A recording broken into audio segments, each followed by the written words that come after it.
bienvenue si vous nous rejoignez. C'est le Télématin du 19 octobre. Sophie faisait bravo, bravo. Oui, parce qu'avec Sophie Pigalle, on va parler emploi et on va vous dire qu'en ce moment, vous l'ignoriez peut-être, donc c'est le mois d'octobre, c'est le mois européen contre la cybersécurité. Enfin, pour la cybersécurité, pour prévenir. Voilà, pour prévenir contre toutes ces menaces, parce que c'est vrai qu'on est de plus en plus connectés, Sophie, on est d'accord. Oui.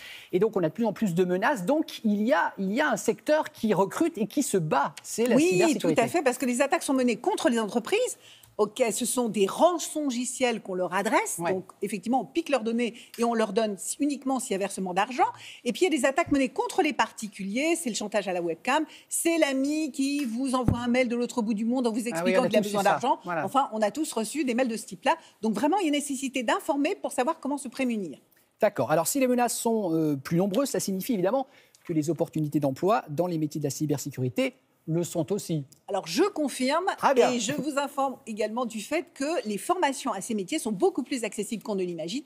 Mais je vous propose tout de suite de vous diriger vers l'Agence nationale de sécurité des systèmes d'information pour en savoir plus sur les métiers et les moyens d'y accéder.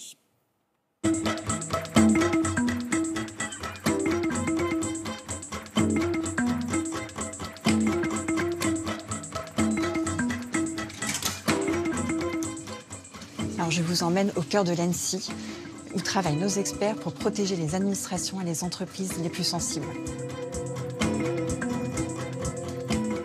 L'Annecy est née parce qu'il y a des menaces de plus en plus importantes en matière de cybersécurité qui sont liées au développement du numérique. Aujourd'hui, même notre brosse à dents est connectée. Demain, ce sera certainement nos machines à laver. Et donc l'Annecy vient prévenir les cyberattaques, informer et sensibiliser le grand public, mais aussi protéger les administrations et les entreprises, un peu comme le ferait un cyberpompier en venant éteindre l'incendie lorsqu'il y a le feu. Le profil de nos agents, c'est plutôt Bac plus 5, voire Bac plus 8, puisque nous avons un certain nombre de docteurs. Mais ce n'est pas une vérité absolue. Nous avons également quelques personnes qui sont autodidactes.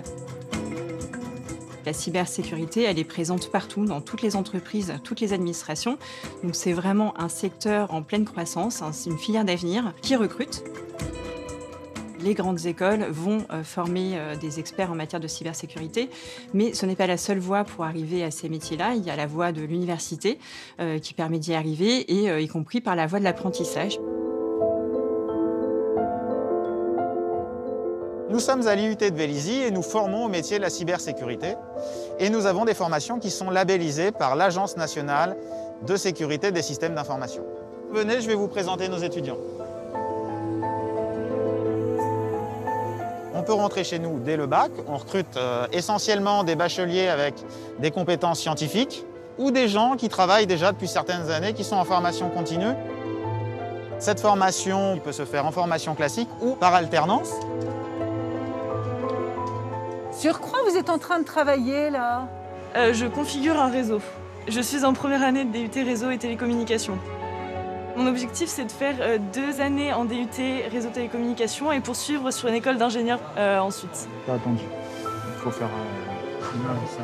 Le monde de l'informatique, c'est quelque chose qui me passionne depuis très longtemps. J'ai travaillé pendant 15 ans en tant que chargé d'affaires. Dans un premier temps, mon but, c'est d'acquérir vraiment des connaissances qui peuvent me permettre d'être employé et pourquoi pas par la suite lancer ma propre entreprise. Après notre formation, 50% des jeunes s'insèrent dans la vie professionnelle. Il n'y a vraiment aucun souci d'emploi puisque c'est un métier vraiment d'avenir.